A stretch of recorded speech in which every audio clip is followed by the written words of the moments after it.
Salamünaleyküm baba. Aleyküm, nə lazım? Taksisən hə? Məzələrsən ha məndən? Hayda, özürlüsən. Hə. Mən rana neçə apararsan?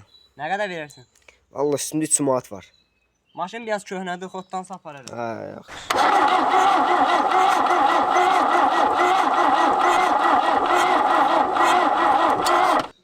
Xoddanma deyə qaqa. Bir dənə səncə birini də yoxla, bəlkə işlədi 5 manat verirəm. 5 manat yoxlayaq da. Ayda, elə bil ki, nə bilmir, xodlanmaq istəyirmiş kimi oldu. Ay, bir dənə də xortdancaq 10 manat verirəm. Sən birini də yoxla. 10 manat problem nədir, o yoxlayaq da nə?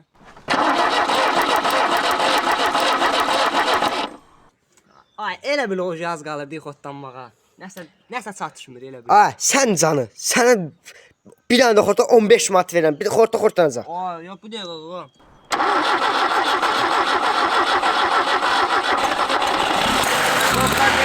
Ay, getdi. Çatdıq qaqa.